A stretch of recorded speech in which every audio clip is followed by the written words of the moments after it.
मत करो ना, मैं डूब न जाऊं कहीं, वापस किनारे पे आना, मैं भूल न जाऊं कहीं। देखा जब से चेहरा तेरा, मैं तो हफ्तों से सोया नहीं। बोल दो ना जरा दिल में जो है छिपा, मैं किसी से कहूँगा नहीं। बोल दो ना जरा दिल में जो है छिपा, मैं किसी से कहूँगा नहीं, मैं किसी से कहूँगा नहीं।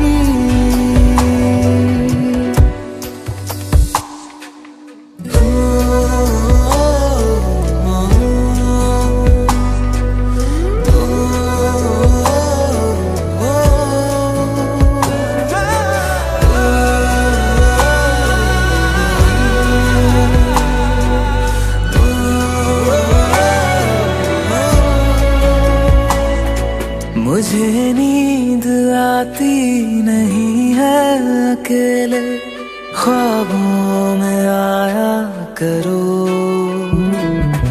नहीं चल सकूंगा तुम्हारे बिना मैं, मेरा तुम सहारा बनो। एक तुम्हें जाने के अलावा और कुछ हमसे होगा नहीं। बोल दो ना जरा दिल में जो है छिपा, मैं किसी से कहूँगा नहीं। बोल दो ना जरा दिल में जो है छिपा, मैं किसी से कहूँगा नहीं, मैं किसी से कहूँगा नहीं।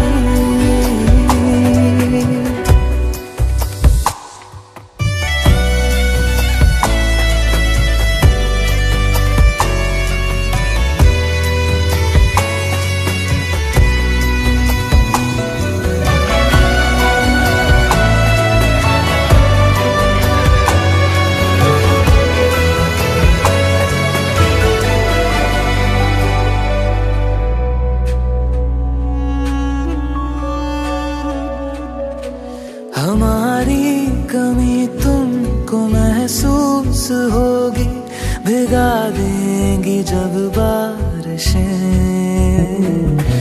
मैं भर कर के लाया हूँ आँखों में अपनी अधूरी सी कुछ ख्वाहिशें। रूह से जाने वाले आशिक बातें जिस्मों की करते नहीं। बोल दो ना जरा दिल में जो है छिपा, मैं किसी से कहूँगा नहीं। बोल दो ना जरा दिल में जो है छिपा, मैं किसी से कहूँगा नहीं, मैं किसी से कहूँगा नहीं।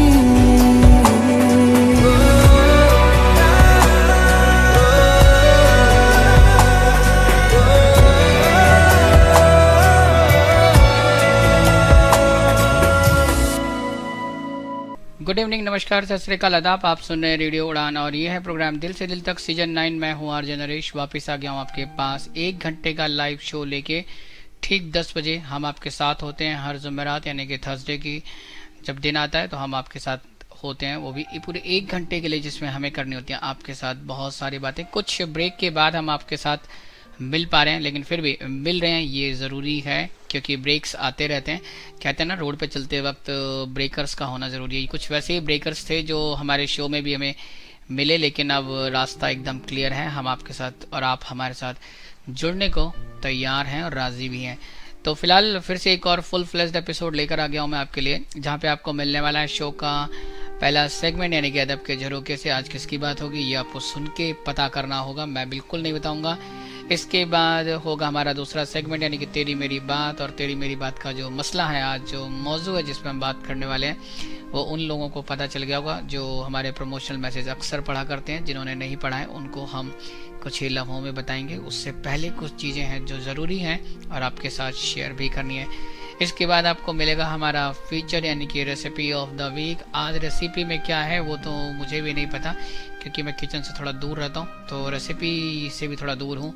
फिलहाल वो भी हम सुनेंगे, और इसके साथ साथ मिलने वाले आपको बेहतरीन एक से बढ़कर एक गाने सुनने को मिलेंगे, और इनको आप पसंद करते होंगे। और मुझे लगता है कि जो लोग भी अच्छा म्यूज़िक सुनना पसंद करते हैं उनको ये गाने ज़रूर पसंद आएंगे। बहरहाल क्योंकि ये लाइव शो है, मेरी अकेले बात करने की कोई मंशा नहीं है, कोई मन नहीं कि मैं अकेला बात करता रहूँ। ज़रूरी है कि आप भी हमारे साथ जुड़ने का मन बनाएं और कोशिश करना शुरू कर दें। और इन कोशिशों में हमारे साथ हमारे कुछ मीडियम्स अवेलेबल हैं जिनके लिए आप कोशिश कर सकते हैं, जिनके थ्रू आप हमारे साथ जुड़ सकते हैं। उसमें चाहे तो फिर हमारा ऑफिशियल कॉन्टैक्ट नंबर यानी कि 9015173846, इस नंबर पे आप हमें कॉल कर सकते हैं, साथ में व्हाट्सअप कॉल, नॉर्मल कॉल, या चाहें तो इसी नंबर को आप व्हाट्सअप टेक्स्ट मैसेज और व्हाट्सअप वॉइस नोट के लिए भी इस्तेमाल कर सकते हैं। अगर आपको लगता है कि आप ये नहीं करना चाहते तो भी एक और ऑप्शन है जहाँ पे डायरेक्ट आप हमारे साथ लाइव जुड़ पाएंगे, वो है क्लब हाउस का प्लेटफॉर्म। क्लब हाउस पे आएँ और जल्दी से लॉगिन करने के बाद दिल से दिल तक लव टिप्स नाम का जो एक हाउस आपको मिलेगा उसको आप ज्वाइन कर लें, और वहाँ पे ज्वाइन करने के बाद लाइव रूम आपको मिल जाएगा। उस पर आप जैसे ही इंटर करेंगे तो आप हमारे रूम में शामिल हो पाएंगे। इसके साथ साथ अगर आप लिख कर ही बात करना चाहते हैं तो वो भी पॉसिबल है। फेसबुक पेज पर आए यानी कि दिल से दिल तक का फेसबुक पेज है जिसको आप ज्वाइन कर लाइक कर सकते हैं। पेज पे लाइक करने के बाद अपनी बातें शेयर करें।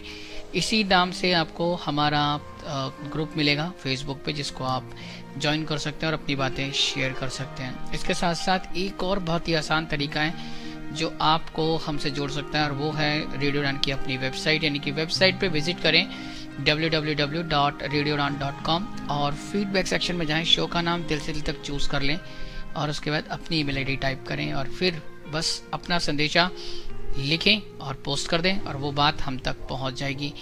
तो ये बेसिकली वो ज़रिए हैं जिनके थ्रू आप हमसे जुड़ सकते हैं, हमारे साथ बातें कर सकते हैं।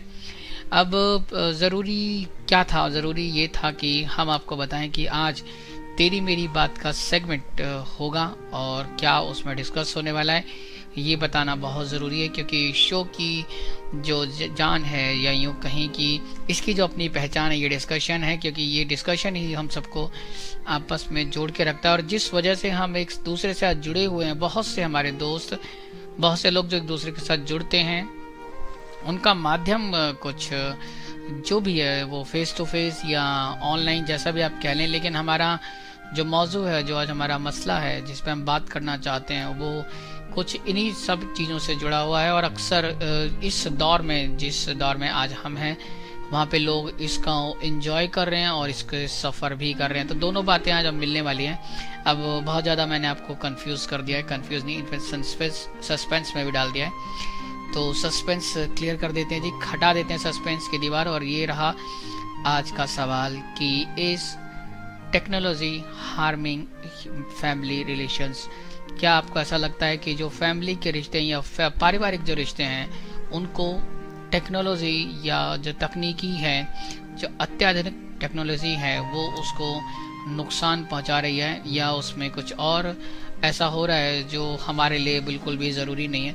तो ये आपको सोचना होगा, समझना होगा। इसके बहुत से पहलू हो सकते हैं। ये बड़ा ही जितना आसान हमें बोलने और बताने में लग रहा है, शायद उतना आसान मसला ये बेसिकली है नहीं।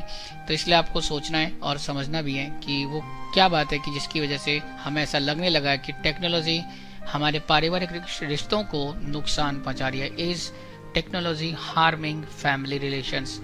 तो ये आपको सोचना है। बहरहाल वक्त हो गया कि हम बढ़ें अपने शो में आगे की तरफ। पहला सेगमेंट शो का अदब के झरोखे से, उसके लिए तैयार रहें। और किस पर्सनैलिटी की, आज किस कवि की हम बात करने वाले हैं, भाई उनके बारे में तो आपको तभी पता चलेगा जब आप ये पूरा सेगमेंट सुनेंगे और सेगमेंट सुनने के बाद अगर आप वाह किए बिना रह जाएं तो क्या बात है। आज हम आपके लिए कुछ खास लेकर आए हैं, इसलिए जल्दी से बढ़ रहे हैं अपने पहले सेगमेंट के लिए और फिर वापस आएंगे आपके पास अपने डिस्कशन के साथ। तो फिलहाल पहला सेगमेंट शो का अदब के झरोखे से आप सबके लिए।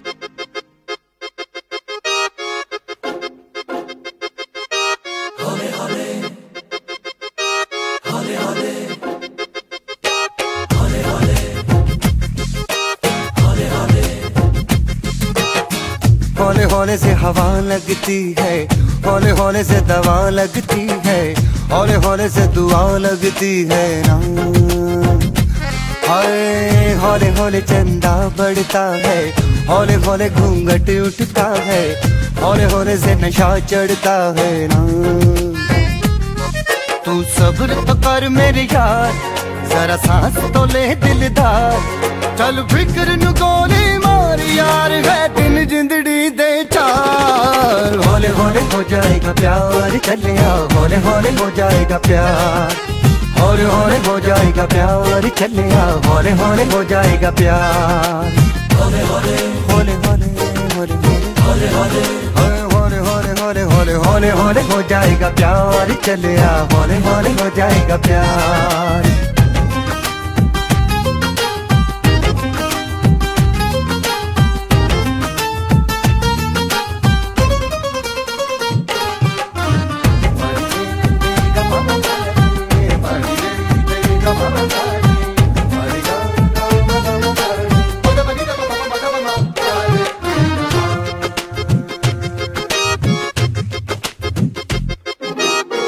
इश्क़े दी गलियां तंग है, शर्मो शर्मी में बंद है, खुद से खुद की कैसी ये जंग है। पल पल ये दिल घबराए, पल पल ये दिल शर्माए, कुछ कहता है और कुछ कर जाए, कैसी ये पहेली मुआ दिल मर जाना। इश्क में जल्दी बड़ा जुर्माना, तू सब्र तो कर मेरे यार, जरा सांस तो ले दिलदार, चल फिक्र नु गोली मार यार, है दिन जिंदड़ी दे चार। हौले हौले हो जाएगा प्यार, चले आओ हौले हौले हो जाएगा प्यार, हौले हौले हो जाएगा प्यार, चले आओ हौले हौले हो जाएगा प्यार। हौले हौले हौले हौले हौले हौले हौले हाय हौले हौले हो जाएगा प्यार, चलेगा हौले हौले हो जाएगा प्यार।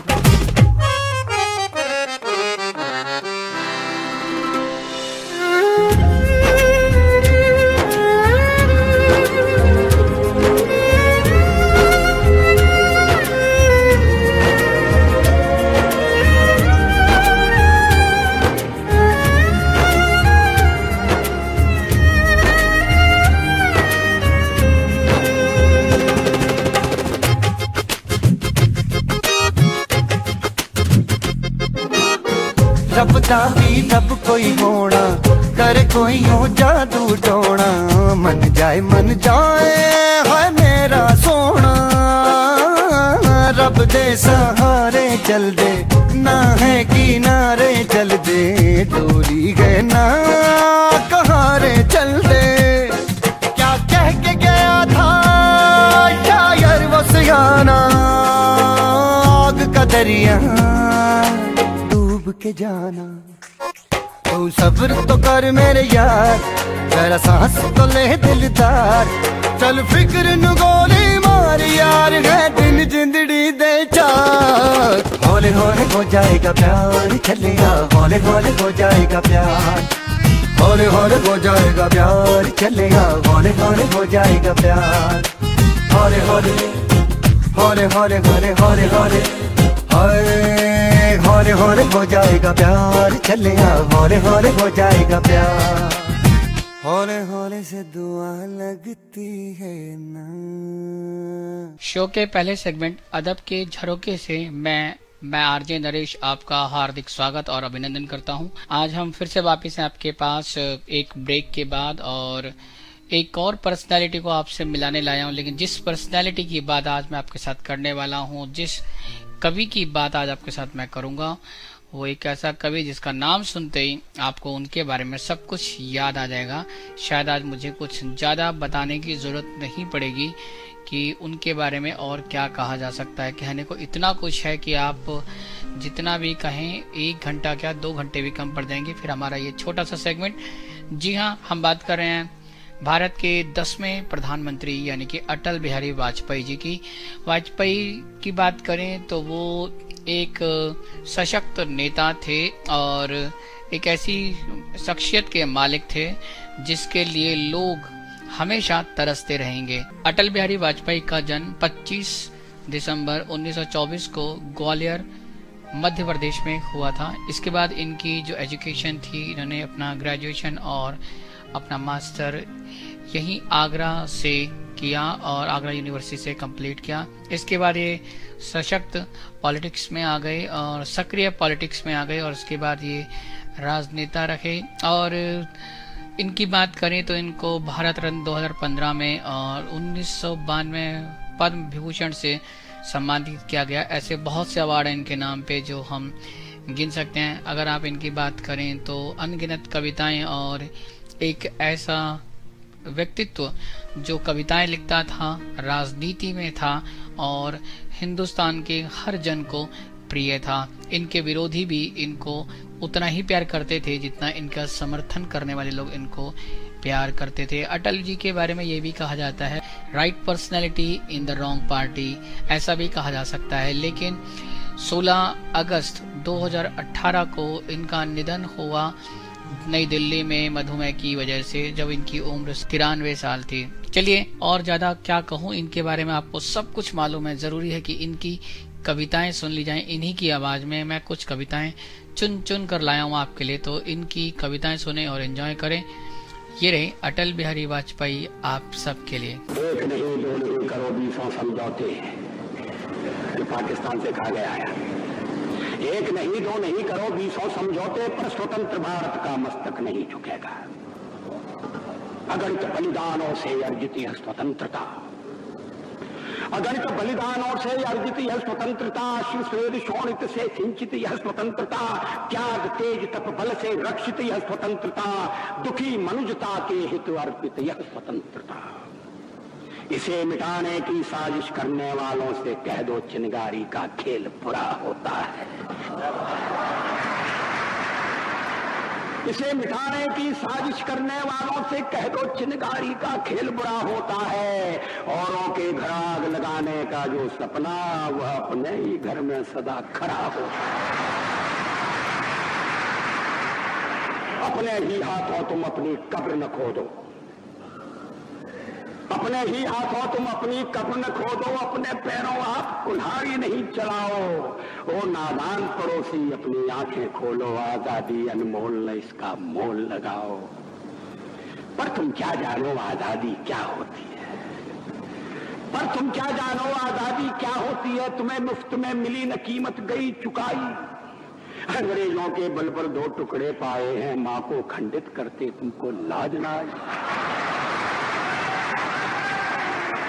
अमेरिकी शस्त्रों से अपनी आजादी को दुनिया में कायम रख लोगे यह मत समझो। अमेरिकी शस्त्रों से अपनी आजादी को दुनिया में कायम रख लोगे यह मत समझो। 10-20 अरब डॉलर लेकर आने वाली बर्बादी से तुम बच लोगे ये मत समझो। धमकी जिहाद के नारों से हथियारों से कश्मीर कभी हथिया लोगे यह मत समझो।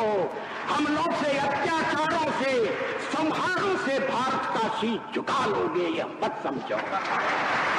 जब पंजाब में खून की होली खेली जा रही थी तब मैंने एक छोटी सी कविता लिखी थी। अब तो वहां स्थिति सुधर गई है। पंजाब के बारे में लिखा था, दूध में दरार पड़ गई। दीवार में दरार पड़ती है, दिल में दरार पड़ती है, लेकिन पंजाब में भाई भाई के बीच में जो स्थिति पैदा हुई उसको मैं इन शब्दों में वर्णित कर रहा हूं। दूध में दरार पड़ गई, खून क्यों सफेद हो गया, खून क्यों सफेद हो गया, भेद में अभेद खो गया, बट गए शहीद गीत कट गए, कलेजे में कटार कट गई। दूध में दरार पड़ गई। खेतों में बारूदी गंध, टूट गए नानक के छंद। खेतों में बारूदी गंध, टूट गए नानक के छंद। शतरुज सहम उठी, व्यतीत सी वितस्ता है। बसंत से बहार झड़ गई, दूध में दरार पड़ गई। अपनी ही छाया से वैर, अपनी ही छाया से वैर, गले लगने लगे हैं गैर। खुदकुशी का रास्ता, तुम्हें वतन का वास्ता, बात बनाए बिगड़ गई, दूध में दरार पड़ गई। काश्मीर के नंदन वन को किसने है सुलगाया, आज तक सुलग रहा है। काश्मीर के नंदन वन को किसने है सुलगाया, किसने छाती पर अन्यायों का अंबार लगाया। आग खोलकर देखो, घर में भीषण आग लगी है। धर्म सभ्यता संस्कृति खाने दानव सुधा जगी है। हिंदू कहने में शर्माते, दूध ले जाते लाज न आती। घोर पतन है अपनी माँ को माँ कहने में फटती छाती।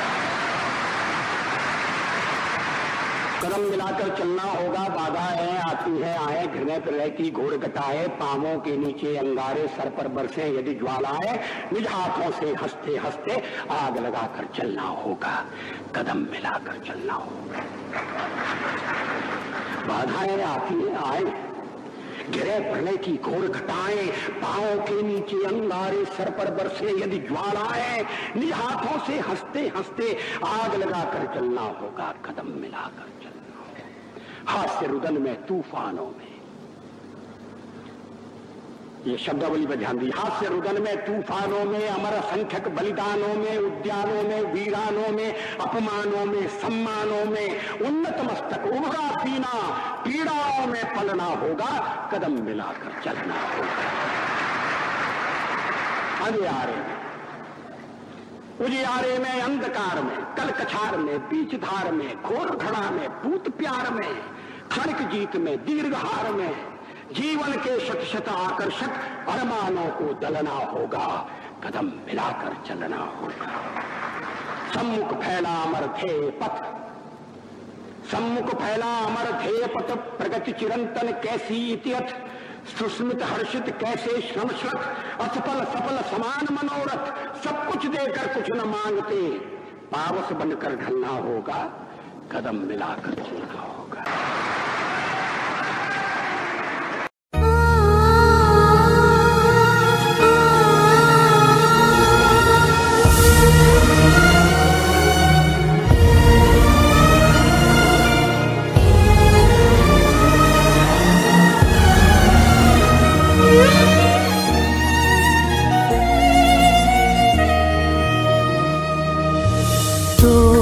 पल रुका ख्वाबों का कारवां, और फिर चल दिए तुम कहाँ हम कहाँ।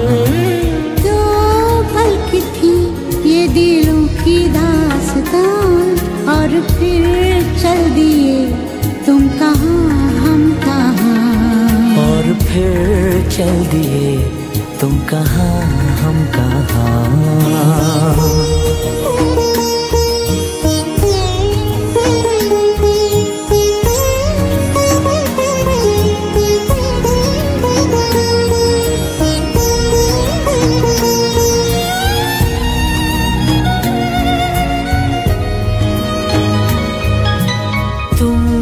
के थी कोई उजली किरण, तुम थे या कोई कली मुस्काई थी।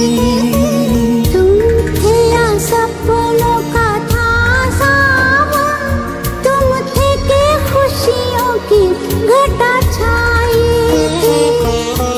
तुम थे के था कोई फूल खिला, तुम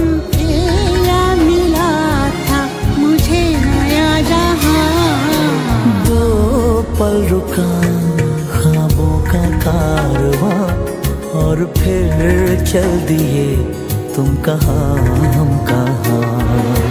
तो पल की थी ये दिलों की दास्तां, और फिर चल दिए तुम कहाँ हम कहाँ। और फिर चल दिए तुम कहाँ हम कहाँ।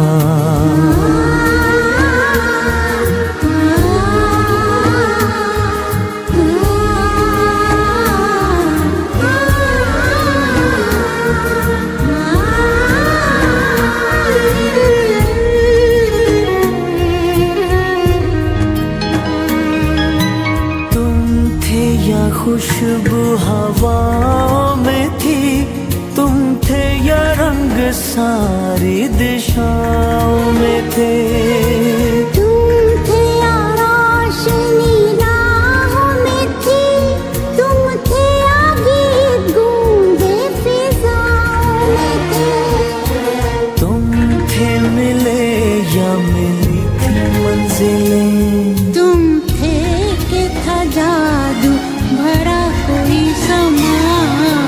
दो पल रुका ख्वाबों का कारवां, और फिर चल दिए तुम कहाँ हम कहाँ। दो पल की थी ये दिलों की दास्तां, और फिर चल दिए तुम कहाँ हम कहाँ। और फिर चल दिए तुम कहाँ हम कहाँ। और फिर चल दिए तुम कहाँ हम कहाँ।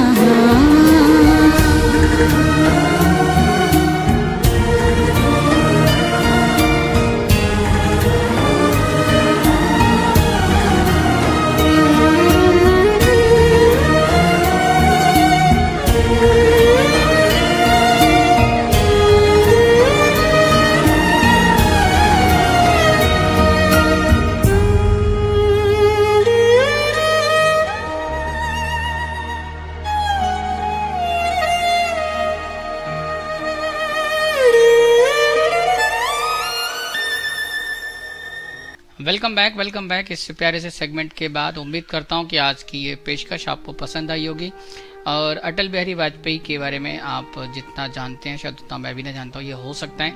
और मज़े की बात यह है कि आप इनके स्पीचेस सुन लें, इनके बारे में कहीं सुन लें या इनकी कविताएं सुने, तो आपको हमेशा खुशी होगी और आप गौरवान्वित महसूस करते होंगे इस वजह से कि आप उस दौर में रहे हैं जब आपने इनको साक्षात जिंदा देखा है। इनके शायद कई बार आपने स्पीचेस भी अटेंड किए हों, इनकी रैलीज अटेंड की हों, या इनसे कभी मिलने का भी आपको मौका मिला हो। बहरहाल ये था आज का हमारा सेगमेंट, यानी कि अदब के झरोखे से। अगर आपकी भी कोई चॉइस है, कोई पसंद है और आप किसी को सुनना चाहते हैं तो बिल्कुल हमें बता सकते हैं कि आप कौन से कवि शायर को सुनना चाहते हैं, तो हम आपकी कोशिश करेंगे कि आपकी ख्वाहिश पूरी की जाए। माध्यम वही है जो हम अब शुरू में शेयर कर रहे थे, उन्हीं के थ्रू आप अपनी रिक्वेस्ट हम तक पहुंचा सकते हैं। तो ये था हमारा पहला सेगमेंट। बारी आगे दूसरे सेगमेंट यानी कि तेरी मेरी बात में, और तेरी मेरी बात के सेगमेंट में आज हम एक बहुत ही इंटरेस्टिंग, कॉम्प्लिकेटेड और आसान सा दिखने वाला जो सब्जेक्ट लेकर आए, एक विषय लेकर आए आपके लिए, जिस पे हम आपके साथ बात करेंगे। उम्मीद करता हूँ कि आप भी हमारे साथ पार्टिसिपेट करेंगे। और ये कॉम्प्लिकेटेड इशू तो है, मैंने जैसा आपको शुरू से मैं कह रहा हूँ कि बहुत कॉम्प्लिकेटेड है, और ये एक ऐसा मसला जिस पे शायद अभी अगर आप सोचें तो शायद ना इससे हम अलग हो पा रहे हैं और ना ही इसको एक्सेप्ट कर पा रहे हैं जब हम इमोशनल होके बातें करते हैं या प्रैक्टिकल होके सोचने की कोशिश करते हैं।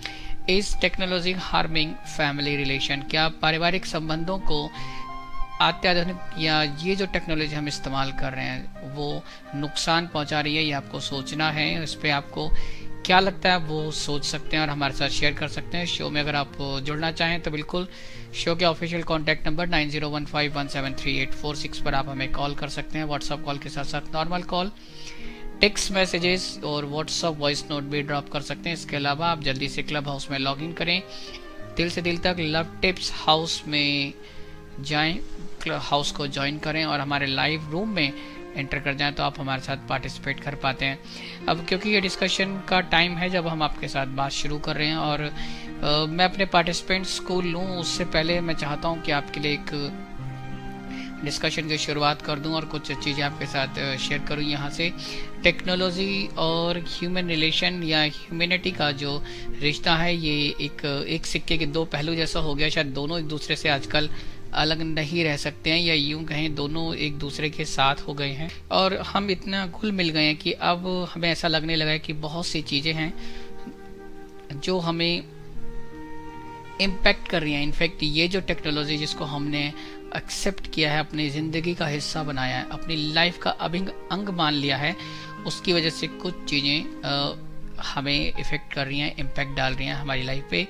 और टेक्नोलॉजी की बात करें, जहाँ टेक्नोलॉजी के बारे में ये कहा जाता है कि इसने हमारी इस पूरे मानव जाति को, पूरे ह्यूमन रेस को एक ऊंचाई दी है। हम लोगों के पास आ गए हैं, ज्योग्राफिकल कंडीशंस और डिस्टेंस का कोई मैटर नहीं रह गया है। आप बहुत क्लोज हैं, जब मर्जी आप बात कर सकते हैं। इंस्टेंट कम्युनिकेशन हो गया है। इंस्टेंट कम्युनिकेशन के साथ साथ आप एक दूसरे को देख सकते हैं, वीडियो कॉल्स और सोशल मीडिया जहाँ पे आप अक्सर एक दूसरे के साथ कनेक्टेड रहते हैं। तो ये वो चीज़ें हैं जहाँ पूरी दुनिया को इस टेक्नोलॉजी ने बहुत करीब लेकर आया है। हमारी साइंस हो या हमारी डेली रूटीन जो हो, उसमें भी टेक्नोलॉजी हर जगह शामिल है। लेकिन यहाँ पे कुछ लोग या बहुत से लोगों का मानना ये है, या एक धड़ा ऐसा भी है जो ये कहता है कि ये सब चीज़ें हुई तो हैं, लेकिन इन्हीं चीज़ों ने शायद हम सबको एक निगेटिव इम्पैक्ट दिया है, जहाँ पे बहुत सी और चीज़ें हो सकती हैं जो हम बात कर सकते हैं, जिसमें मैं एक दो रीज़न आपके साथ शेयर करता हूँ, उसके बाद पार्टिसिपेंट्स के साथ बात करेंगे।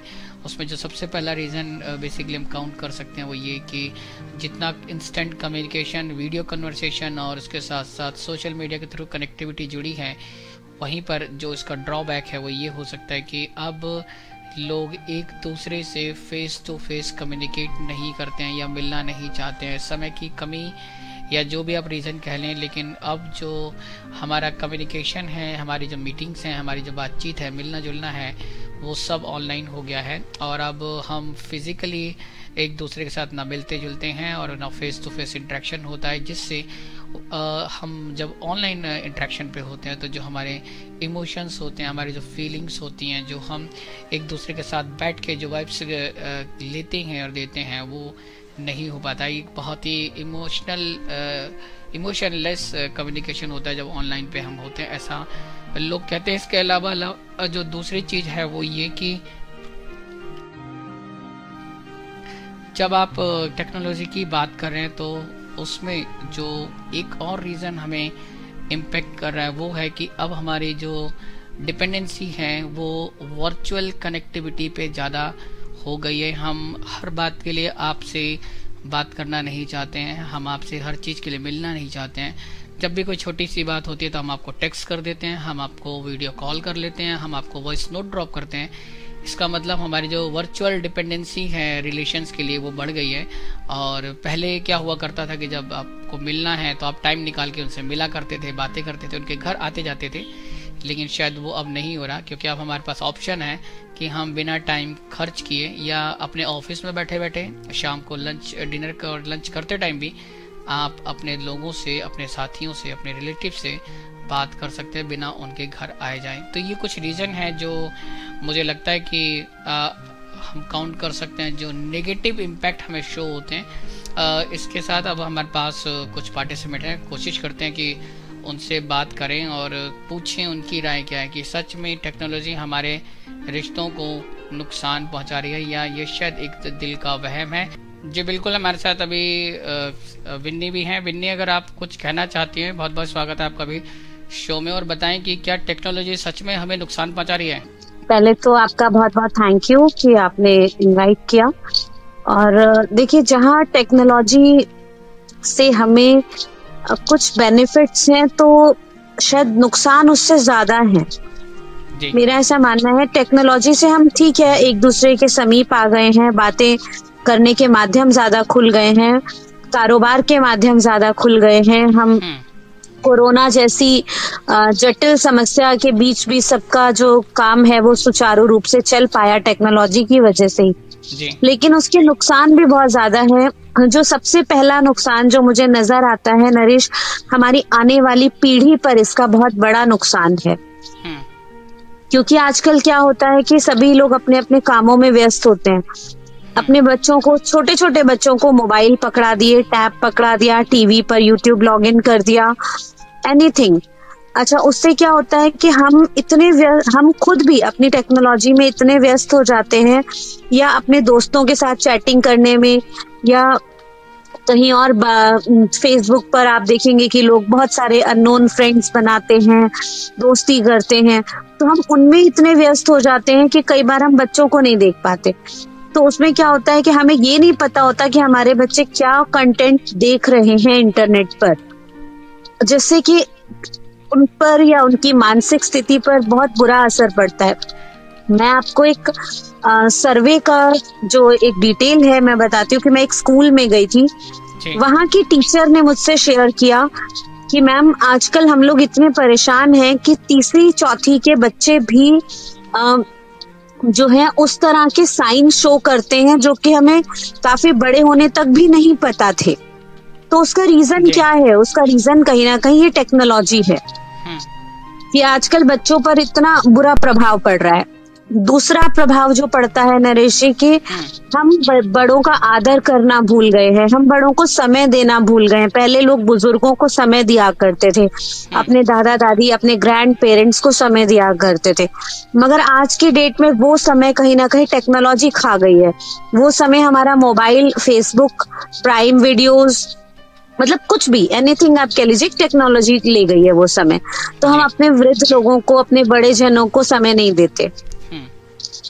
और भी मतलब इस तरह के बहुत से पहलू हैं कि हमारे पास अपने ही लोगों के लिए वक्त नहीं है। अगर दो लाइफ पार्टनर्स हैं, मैंने एक ऐसा भी केस देखा कि दो लाइफ पार्टनर हैं, एक अपने मोबाइल पर बिजी है, एक अपने मोबाइल पर बिजी है। पहले क्या पति पत्नी में एक दूसरे के लिए समय हुआ करता था, एक दूसरे के लिए फीलिंग्स हुआ करती थी, मगर वो फीलिंग्स, वो समय कहीं ना कहीं टेक्नोलॉजी ने ले लिया, क्योंकि दोनों ही लोग अपने अपने हाय हेलो में, लोग सुबह उठते ही चाहे अपने बड़ों को प्रणाम ना करते हों, लेकिन आपके व्हाट्सएप पर एक गुड मॉर्निंग मैसेज जरूर डाल देंगे, एक शुभ विचार डालना नहीं भूलेंगे। तो यही सब खामियां हैं। अगर शायद ये सब सुधर जाए तो टेक्नोलॉजी अच्छी है, लेकिन अगर ये सब बढ़ता जाएगा तो टेक्नोलॉजी के आने वाले समय में टेक्नोलॉजी के बहुत दुष्प्रभाव होंगे। बिल्कुल, बहुत सी ऐसी बातें हैं जो आपको पता चलेंगे। बिल्कुल, आज मेरे साथ एक बातचीत में फ्रेंड के साथ भी ये शेयर में हुआ कि जो एक उनका पार्टनर है वो अक्सर मोबाइल में रहता है, और छोटे मोटे काम जो होते हैं शायद उनको भी वो डिनाई कर देते हैं कभी कभार। चलिए खैर, ये एक बिल्कुल अलग मसला है, लेकिन ये एक समस्या ज़रूर है जो हम आपके साथ शेयर करने की कोशिश कर रहे हैं। इसका मतलब कतई ये नहीं है कि हम आपसे ये कह रहे हैं कि आप टेक्नोलॉजी का इस्तेमाल बंद कर दें या उसको पूरी तरह से छोड़ दें, लेकिन सामंजस्य आपको बिठाना होगा। चलिए फिलहाल हम बढ़ रहे हैं अपने फीचर की तरफ, यानी कि वक्त आ गया कि अब फीचर आपको सुनवाया जाए, यानी कि रेसिपी ऑफ द वीक की बारी है। रेसिपी ऑफ द वीक में आज क्या है वो आपको अब सुनने को मिलेगा। पहले एक प्यारा सा गाना, और उस गाने के बाद आपके लिए रेसिपी ऑफ द वीक। वापस आएंगे इस फीचर के बाद और बात करेंगे अपने इसी मसले पे जिस पे आज आपके साथ बात कर रहे हैं, इस टेक्नोलॉजी हार्मिंग फैमिली रिलेशन।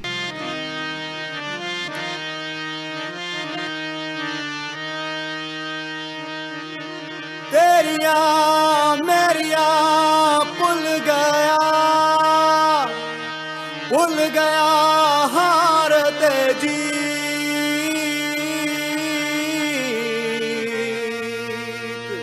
हे मैं की करना मैं जीतनू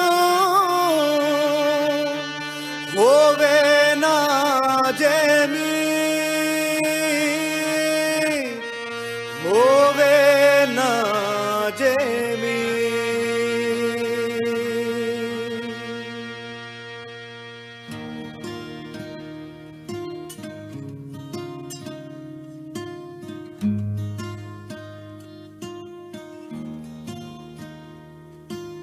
बिंदिया लगाती तो कांपती थी पलकें मायरी,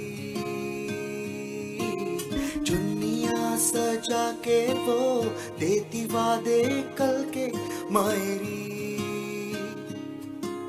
मेरे हाथों में था उसका हाथ, थी चाशनी सी हर उसकी बात मायरी। आप ही हंसती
कैसे कहूँ ए मायरी,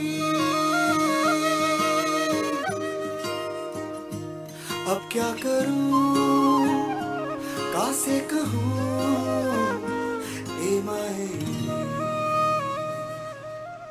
दिल से दिल तक सुनने वाले सभी श्रोताओं को आज फिर लवी का प्यार भरा नमस्कार। दोस्तों, आज हम हर बार की तरह फिर हाजिर हैं आपके लिए एक नई रेसिपी लेकर। उम्मीद है कि आपको हर बार की तरह पसंद आएगी। तो भाई आज हम बनाएंगे खीर, क्योंकि कुछ ही दिनों में जो है 1 से 2 महीने के बाद सावन आने वाला है। तो सावन में खीर हमारे हिंदुस्तानी संस्कृति में बहुत प्रचलित है और घर घर में खीर बनाई जाती है। तो इसीलिए हमने सोचा चलिए आज खीर लेकर जाया जाए अपने दोस्तों के पास। तो खीर को बनाने के लिए सबसे पहले हमें चाहिए कम से कम 1 से 1.5 किलो दूध, कच्चा दूध, और उसके बाद आधी से कम कटोरी, अगर छोटी कटोरी है तो आधी कटोरी, अगर बड़ी है तो आधी से थोड़ी कम कटोरी के करीब चावल, जिसे आप भिगो के रखेंगे अच्छी तरह धो के, और कुछ बादाम और कुछ किशमिश, और बाकी अगर आप नारियल उसमें डालना चाहते हैं तो ये आपकी मर्जी, और 1 कटोरी के करीब चीनी। इसको बनाने के लिए हम सबसे पहले दूध को उबालने के लिए गैस पर रखेंगे, और जब दूध में 1 उबाल आ जाएगी तो जिस पानी में हमने चावल भिगो कर रखी है उसे पानी सहित हम दूध में डाल देंगे और दूध को सिम पर धीरे धीरे कढ़ने देंगे। कम से कम 1 से आधे से 1 घंटा लगेगा इसे कढ़ने में। और लेकिन एक चीज का ध्यान रखें कि बीच बीच में आप कड़छी को राउंड घुमाते रहें, मतलब गोल गोल घुमाते रहें, अच्छी तरह कड़छी चलाते रहें, ताकि आपकी खीर नीचे बिल्कुल भी ना लगने पाए। और आप जितनी गाढ़ी पसंद करते हैं अपने हिसाब से, अगर आप थोड़ी, कई लोग जैसे पतली खीर पसंद करते हैं, अगर हम पूर्वी यूपी की तरफ देखें, जो यूपी बिहार की तरफ लगता है, वहाँ खीर, पीने वाली खीर जो है का प्रचलन है, तो आप गैस को जल्दी बंद कर सकते हैं। लेकिन अगर आप पश्चिमी यूपी या दिल्ली की तरफ देखें तो यहाँ थोड़ी गाढ़ी खीर का प्रचलन है, तो आप थोड़ी देर और भी चला सकते हैं। और जो है दूध का रंग हल्का हल्का परिवर्तित होने लगेगा, हल्का गुलाबी कलर में होने लगेगा वो दूध, जब वो अच्छी तरह से कढ़ जाएगा। और जब आपको खीर बंद करनी हो उससे 5 मिनट पहले आप उसमें वो चीनी डाल दें। और साथ ही साथ अगर आप चीनी नहीं पसंद करते हैं, कोई परेशानी है, डायबिटीज है, तो आप उसमें देसी खांड भी डाल सकते हैं। उसे डालने के बाद आप अपने ड्राई फ्रूट्स, यानी कि जो भी हमने काट कर रखा है, बादाम और किशमिश, नारियल, तो ये सब भी आप साथ में ही डाल दीजिए। और उसके बाद 5 मिनट चलाने के बाद जब आपको लगे कि आपकी चीनी घुल गई है, तो अपने टेस्ट के मुताबिक आप 1 चुटकी इलायची पाउडर भी उसमें डाल सकते हैं, और उसे बंद करके ढककर रख दीजिए। कुछ लोग ठंडी खीर खाना पसंद करते हैं और कुछ लोग गर्म खीर खाना पसंद करते हैं। अगर आप मेरी तरह फ्रिज की ठंडी ठंडी खीर खाना चाहते हैं तो उस खीर को ठंडा होने के बाद फ्रिज में रख दीजिए। लेकिन अगर आप गर्म खीर खाना पसंद करते हैं तो आप 10 से 15 मिनट के बाद अपनी कटोरी में मजेदार खीर का आनंद ले सकते हैं। और एक चीज का ध्यान रखिए कि बादाम डालने से पहले उसे कुछ देर के लिए भिगो लें और उनके छिलकों को उतारकर छोटा छोटा काट कर ही खीर में डालें। छिलके सहित बादाम खीर में ना डालें, क्योंकि जब आप छिलके सहित बादाम खीर में डालेंगे तो जब वो दूध के साथ उबलेंगे तो उसके छिलके अलग और बादाम अलग हो जाएंगे, जो कि बिल्कुल भी अच्छा नहीं लगेगा। तो मीठी मीठी खीर बनाइए, सावन में लुत्फ उठाइए खीर का, और अपने से प्यार करने वालों को भी खिलाइए। तो आज के लिए इतना ही, अगले सप्ताह फिर मिलेंगे एक नई रेसिपी के साथ। तब तक के लिए गुड नाइट, शुभ रात्रि। सुनते रहिए दिल से दिल तक और रेडियो उड़ान। Happy listening. तो जी ये थी रेसिपी ऑफ द वीक, यानी कि खीर की बात हुई है आज। खीर आप अगले 2 महीने बाद क्या आज भी बना सकते हैं, ऐसी कोई बात नहीं। वीकेंड आ रहा है, वीकेंड पे भी ट्राई करें। तो ज़रूरी नहीं है कि आप सावन में बनाएंगे, खाने वालों के लिए बहाना चाहिए होता है। आप संडे सेलिब्रेट कर सकते हैं, सैटरडे सेलिब्रेट कर लें, उसमें खीर बना सकते हैं। Thank you very much miss Lavi इस रेसिपी के लिए। और वापस आ रहे हैं हम अपने सेगमेंट यानी कि तेरी मेरी बात। और तेरी मेरी बात में आज हम आपसे पूछ रहे हैं कि आपको ऐसा सच में लगता है कि क्या टेक्नोलॉजी हमारे पारिवारिक रिश्तों को नुकसान पहुंचा रही है? Is technology harming family relation? और शरद हमारे साथ हैं। शरद, बहुत बहुत स्वागत है शो में। और बताएं कि आपको क्या लगता है कि ये हकीकत है या सिर्फ इसको कॉम्प्लिकेटेड करके या डिबेटेबल बना दिया गया है? देखिए नरेश जी, जहाँ तक मुझे ऐसा लगता है तो टेक्नोलॉजी आने से रिश्ते बिगड़े नहीं है। जहाँ तक तो मुझे ये लगता है कि रिलेशनशिप और ज़्यादा बेटर हुए हैं, सुधरे हैं। और इसका कारण ये तो सभी मानते हैं कि समय की कमी है। जिस हिसाब से हमारी दुनिया तेज भाग रही है, इस तेज भागती हुई दुनिया में समय की कमी तो हो ही गई है।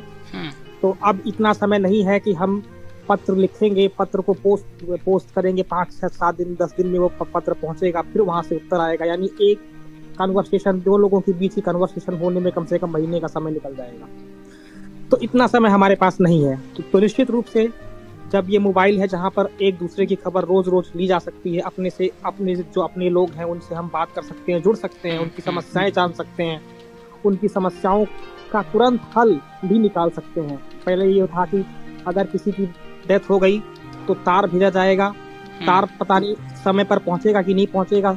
जब पहुंचता था तार तो पता लगता था कि जो सारी क्रिया जो भी क्रियाएं होती हैं वो सब कुछ बीत चुकी हैं और उसके बाद किसी को तार मिल रहा है, जिसका कोई फायदा नहीं है। लेकिन आज कम से कम मोबाइल के होने से किसी भी चीज की सूचना तुरंत दी जा सकती है और कहीं पर आसानी से तुरंत के तुरंत पहुंचा जा सकता है। तो ये एक निश्चित रूप से टेक्नोलॉजी का फायदा है। दूसरी बात, जब हम बात करते हैं इंटरनेट की, तो इंटरनेट से निश्चित रूप से जो, जैसा कि आपने पहले कहा कि दुनिया भौगोलिक रूप से छोटी हुई है, इसमें जो हम कहते हैं कि रिलेशनशिप जो थोड़े कॉम्प्लिकेटेड हुए हैं कि एक दूसरे से बातचीत कम हुई है, उसका कारण टेक्नोलॉजी नहीं है बल्कि वो मानव स्वभाव है। टेक्नोलॉजी के होने के बाद भी अगर हम चाहें तो एक दूसरे से जुड़े रह सकते हैं। तो ये बात आई कि कई बार एक ही घर में रहते हुए लोग अलग अलग फोनों पे रहते हैं। तो अलग अलग फोनों पे रहने का जो कारण है वो निश्चित रूप से अपने आप को डाइवर्ट करना, यानी कि हम हमारी अपनी खुद का चुनाव होता है कि हम किसको कितना समय देना चाहते हैं। नहीं तो जो टेक्नोलॉजी है, टेक्नोलॉजी एक दूसरे को पास लानी, और एक दूसरे को पास लाना मुझे नहीं लगता है कि संबंधों को खराब करना। एक दूसरे को हम अगर कोई चीज किसी को एक दूसरे से दूर करती है तब तो हम कह सकते हैं कि संबंध जो है उससे खराब हो रहे हैं या उस पर असर। लेकिन जब टेक्नोलॉजी जो हम लोगों को पास ला रही है, पूरी दुनिया को करीब ला रही है, तो ऐसे में हम ये कहें कि उसका असर पड़ रहा है, ये नहीं मैं मान सकता। कुछ हद तक हो सकता है, पार्शियली इसको मैं मान सकता हूँ कि असर पड़ रहा है, लेकिन टेक्नोलॉजी के आने से निश्चित रूप से कहीं ना कहीं मानव जाति को फायदा हुआ है और इससे जो आपसी संबंध है वो निश्चित रूप से कहीं ना कहीं और ज्यादा सुधरे हैं, मेरा ऐसा मानना है। फिलहाल मैं आपके साथ 2 चीजें शेयर कर रहा था जिसमें 2 पॉइंट्स मैं आपको बता चुका हूँ और 2 चीजें और हैं जो मेरे पास, जो आप शरद की बात से कनेक्ट कर पाएंगे और उनको आपको पता चलेगा कि कहीं ना कहीं शरद भी वही बात कह रहे थे जो मैं अब कहने की कोशिश कर रहा हूँ कि एक जो हमारी जितनी भी स्मार्ट डिवाइसेस हैं, चाहे हम आपके लैपटॉप्स हों, टैबलेट्स हों या मोबाइल फ़ोन्स या इसके अलावा जो भी आप स्मार्ट डिवाइसेस यूज़ कर रहे हैं, बेसिकली ये हमारे बीच डिस्ट्रैक्शन और डिवीज़न कर रहे हैं, यानी कि इनसे डिस्ट्रैक्शन ही हो रहा है। जितने ज़्यादा मोबाइल हैं बच्चों के पास, फैमिली के पास, पेरेंट्स के पास, अब कुछ भी चाहकर भी आप उससे डिस्ट्रैक्ट ही होते हैं। और ये चीज़ें जो रियल कम्युनिकेशन है या जो सोशलाइजेशन है हमारा, उसमें एक डिस्ट्रैक्शन पैदा करती हैं कि जब ये चीज़ें होती हैं तो हमें लगता है कि मैं 3 गली छोड़ के अपने दोस्त के घर जाऊं, उससे बात करूं, बेहतर है कि व्हाट्सएप पे नॉर्मल या वीडियो कॉल या टेक्स्ट चैटिंग के थ्रू उससे बात कर लूं। और इसका फ़ायदा ये भी होगा शायद कि घर बैठे बैठे मैं अपना काम करते करते भी ये काम कर सकता हूँ। तो जो रियल कम्युनिकेशन था, जो रियल सोशलाइजेशन था, वो ख़त्म हो जाता है। ये डिस्ट्रैक्शन पैदा करता है। इसी तरह से आप और भी डिस्ट्रैक्शन देख सकते हैं जब हम स्मार्ट डिवाइसेस की बात कर रहे हैं। स्मार्ट डिवाइसेस जितनी भी हैं वो सब टेक्नोलॉजिकल इन्वेंशंस हैं जो हम इस्तेमाल कर रहे हैं सब। इसके साथ साथ जो एक रीज़न और भी है वो बड़ा इंटरेस्टिंग है कि हम जो सोशल लाइफ, जो ऑनलाइन सोशल मीडिया की लाइफ है, उसको जब एंजॉय कर रहे हैं तो उसके साथ उसमें जो कंपैरिजन और उसका जो प्रेशर है, कई बार हम उसको झेल नहीं पाते या समझ नहीं पाते। हम अपनी ऑनलाइन ज़िंदगी में, वर्चुअल वर्ल्ड में जब रहते हैं तो वहाँ पे आपको बेहतरीन प्रोफाइल, सुंदर सुंदर खूबसूरत लोग मिलते हैं, उनकी अच्छी अच्छी प्रोफाइल्स होती हैं, उनकी जॉब, उनकी डिटेल्स इतनी अट्रैक्टिव होती हैं कि जहाँ पे आप शायद कंफ्यूज हो जाते हैं और उन अनरियलिस्टिक चीज़ों को अपनी लाइफ में कंपेयर करना शुरू कर देते हैं कि कोई इतनी अच्छी पोस्ट पे है, इतनी अच्छी घर पे रहता है, इतनी अच्छी पोस्ट डालता है, इतनी अच्छी चीज़ें उसके पास हैं और मेरे पास क्या है और मेरे पास क्या नहीं है। वहाँ पे जब हम ये कंपैरिजन और ये जो प्रेशर हम फील करते हैं तो हमें लगता है कि ये चीज़ें हमारी अपनी रियल लाइफ में होनी चाहिए, जिससे हमारा जो घर का जो संतुलन है या जो फैमिली का बैलेंस है वो बिगड़ना शुरू हो जाता है। हम फिर चाहे इरिटेट हों, नाराज़ रहें, दुखी रहें, परेशान रहें, वो चीज़ें भी आपको नज़र आती हैं जब अक्सर होती हैं। तो ये एक बड़ा ही इंटरेस्टिंग सा फैक्ट है जिसको हम एक्सेप्ट भी करते हैं और शायद इससे दूर भी नहीं हो पा रहे। तो ये कुछ रीज़न है जिनके बारे में हम आपके साथ बातें कर सकते हैं छोटे से टाइम में। इसके अलावा रीज़न बहुत हैं और ये बहुत ही कॉम्प्लिकेटेड और डिबेटेबल सब्जेक्ट है जिस पर आज हम आपके साथ बात कर रहे हैं और कोशिश कर रहे हैं कि कुछ सॉल्यूशन तो नहीं, कुछ बातें सोच सकें, क्योंकि जब कुछ बातें सोचेंगे तभी उनके लिए पॉजिटिव होके कुछ निदान या सॉल्यूशन की ओर जाएंगे। फिलहाल मेरे ख्याल से टाइम थोड़ा सा है हमारे पास और माइक ओपन है, अगर कोई भी कुछ कहना चाहे तो अपने क्लोजिंग कमेंट्स कह सकते हैं। जो डिस्ट्रैक्शन आ रहा है वही पॉइंट मैं बोलना चाह रहा था कि डिस्ट्रैक्शन वास्तव में ये डिवाइसेस क्रिएट नहीं कर रही हैं। ये डिस्ट्रैक्शन जो एक मानव स्वभाव है, जो एक चंचल स्वभाव होता है, उसका वो कहीं भी एक जगह स्थिर होकर नहीं रहता है। इसमें एक अट्रैक्शन होता है, हमेशा जो अट्रैक्शन की तरफ भागता है मानव स्वभाव। तो ये चीजें अट्रैक्शन जरूर क्रिएट कर रही हैं, लेकिन ये चीजें मानव, वो कहते हैं ना कि सिक्के के दो पहलू हैं। अगर टेक्नोलॉजी को आप सही से यूज करें तो वो वरदान है, नहीं तो वो अभिशाप बन जाती है ना। तो अगर हम टेक्नोलॉजी को इस तरीके से यूज करते हैं कि वो मानव जाति के हित के लिए है, वो संबंधों को अच्छा बनाती हैं, और निश्चित रूप से जैसा कि मैंने पहले कहा कि वो समय चला गया जब आप जो है क्या नाम है इंग्लैंड लेटर खरीद के लाएंगे, पत्र लिखेंगे, पोस्ट करेंगे, वो सब समय गया। ये उतना समय है भी नहीं किसी के पास, है ना। तो दुनिया जिस तरह से छोटी हुई है और समय की जो कमी हुई है, ऐसे में अगर टेक्नोलॉजी आज की डेट में ना हो तो एक दूसरे से मिलना, एक दूसरे की खबरें कि देखिए टेक्नोलॉजी, हम ये नहीं कहते कि टेक्नोलॉजी बुरी है, हम सिर्फ इतना कहना चाह रहे हैं कि टेक्नोलॉजी किस तरह से इस्तेमाल करनी है या अपने आगे आने वाली पीढ़ी को किस तरह से देनी है, ये हमारे हाथ में है। मुझे भी ये चीज, हमें भी पता है कि पत्र कोई खरीद कर नहीं लाएगा, तो पत्र को अगर हमें मैसेज पहुंचाना है उसके लिए टेक्नोलॉजी बहुत अच्छी है। नहीं, मैं ये नहीं कहती कि टेक्नोलॉजी बुरी है, लेकिन टेक्नोलॉजी को कितने समय के लिए और किस वे में यूज करना है, ये हमारा चुनाव सही होना चाहिए। नहीं तो टेक्नोलॉजी बुरी तरफ ले जाएगी। यही पॉइंट, एक मिनट नरेश जी, यही पॉइंट मैं कहना चाह रहा था कि इसमें आप टेक्नोलॉजी को दोषी नहीं ठहरा सकते। मैंने खुद ही कहा ना कि मानव स्वभाव है, मैं कई बार इस बात को बोल चुका हूँ। टेक्नोलॉजी को हम दोषी नहीं ठहरा रहे, लेकिन हमने शुरू में, हाँ, ये हमने शुरू में ही कह दिया कि ये हमारे ऊपर निर्भर करता है कि हम टेक्नोलॉजी का इस्तेमाल सही करें या गलत करें। तो ये मानव स्वभाव है, मानव स्वभाव जो कि मैंने कहा चंचल है, अट्रैक्शन की तरफ भागता है। अब ये डिवाइसेस अट्रैक्शन क्रिएट करती हैं, नो डाउट, ठीक है ना। तो लेकिन ये हम पर निर्भर करता है कि हम अट्रैक्शन की तरफ कितना जाते हैं, कितना नहीं जाते हैं। हमें अपने ऊपर कंट्रोल होना चाहिए कि हम कितना समय अपनों को देना चाहते हैं, हम कितना देर मोबाइल देखना चाहते हैं, या हम यूट्यूब देख रहे हैं, बच्चे को दे भी रहे हैं यूट्यूब देखने के लिए, तो उसके लिए हम अपना टाइम लिमिट डिसाइड करें। या हम अपना खुद हम फेसबुक पे जाते हैं तो हम देखें कि हम कितने टाइम रहेंगे। अभी ऐसा थोड़ी कि 24/7 हम फेसबुक पे रहेंगे, ये तो फिर वो तो उसका तो नतीजा गलत हो जाएगा ना। बिल्कुल, ये एक डिबेट का विषय नहीं है यहाँ पे, क्योंकि हम जिस मसले को लेके बात कर रहे हैं वहाँ से बहुत ही पर्सनल ओपिनियंस ले रहे हैं, और शरद और बिन्नी और जिस तरह से अपने ओपिनियंस दे रहे हैं, ठीक लग रहा है कि मुझे आप खुल के बात रख पा रहे हैं। और मसला यही है कि ये समझ का फ़र्क है शायद कि हम चीज़ों को किस तरीके से ले रहे हैं। लेकिन हाँ, ये बात सच है कि कहीं ना कहीं ये डिस्ट्रैक्शन ज़रूर पैदा करती हैं, क्योंकि जो छोटे छोटे बच्चे हैं, जो टीनेजर्स हैं या उससे भी छोटी एज के, जब अच्छी फैमिली, पढ़ी लिखी रिच फैमिली या मिडिल क्लास फैमिली जो हैं, जब अपने बच्चों को मोबाइल देती हैं, तो शायद सही गलत का फैसला करना या उसमें डिस्ट्रैक्शन होना या क्या उनको करना चाहिए, ये बड़ा मुश्किल हो जाता है वहाँ पे। फिलहाल ये मैंने कहा बहुत लंबा ही डिबेटेबल और कॉम्प्लिकेटेड सब्जेक्ट है, जिसपे आप बातें कर सकते हैं और बहुत लंबे वक्त बात कर सकते हैं।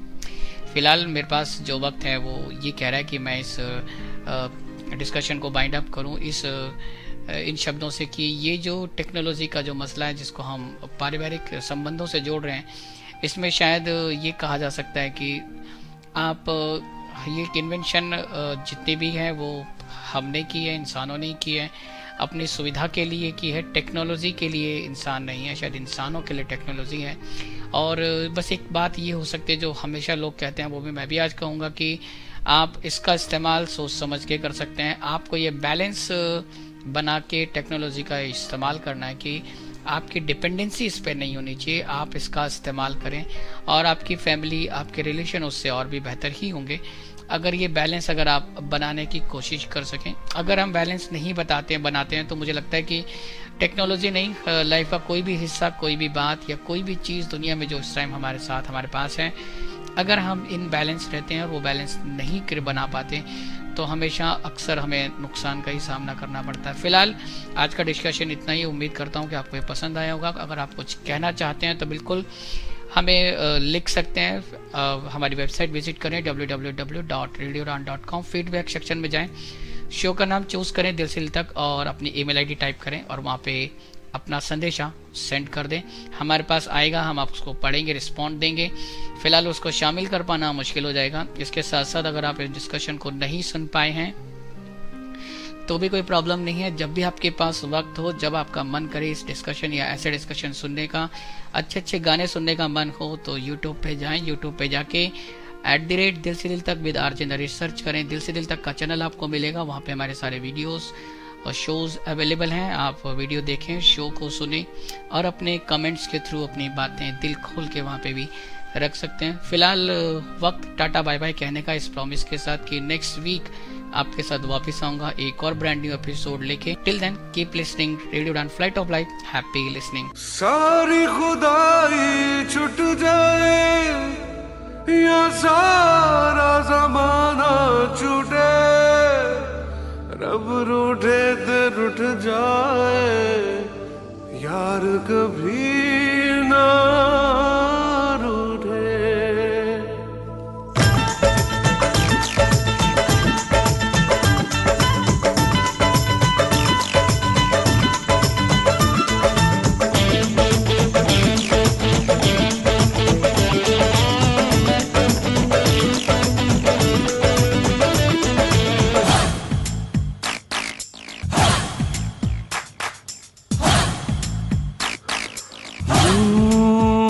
रूठे यार नू मना ले कमले यार, रूठे यार नू मना ले कमले यार, तेरा बुआ पे मन जावेगा। रूठे यार नू मना ले कमले यार, तेरा बुआ पे मन जावेगा। रूठे यार नू मना ले, रूठे यार नू मना ले, रूठे यार नू मना ले, रूठे यार नू मना ले कमले यार, तेरा बुआ पे मन जावेगा।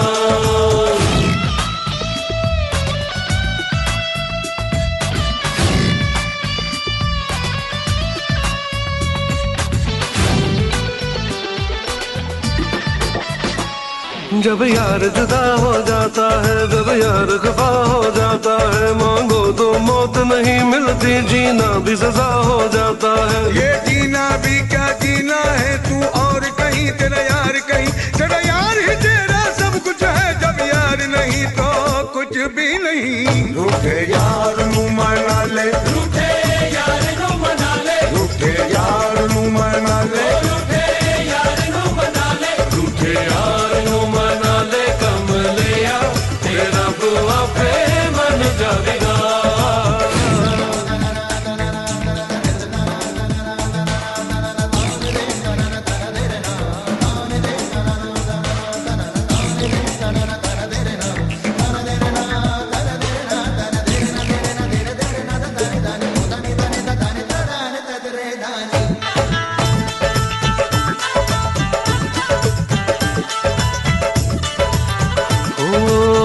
दीवाने दिल विच अपने इश्क दी जोत जगा ले। ओ दीवाने दीवाने ओ दीवाने दीवाने ओ दीवाने दिल विच अपने इश्क दी जोत जगा ले। यार बिना तो जग सूना है, चल उठ यार मना ले। यार नू मना ले कमलिया, तेरा वो आपे मन जावेगा।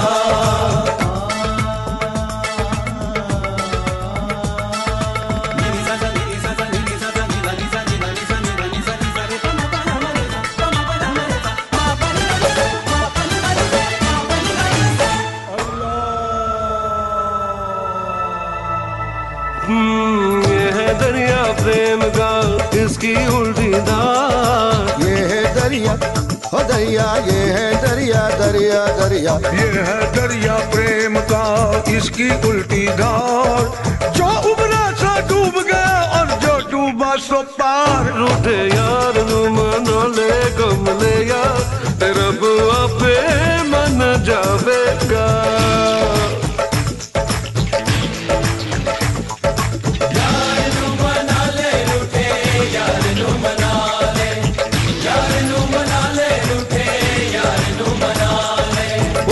बिछड़ते वक्त अगर तू मिला नहीं, फिर तेरे दर्द इश्क की कोई दवा नहीं। सच बात ये है, इश्क है कुदरत का फैसला, इस फैसले के बाद कोई फैसला नहीं। रूठे यार नू मना ले कमलिया, तेरा बुआ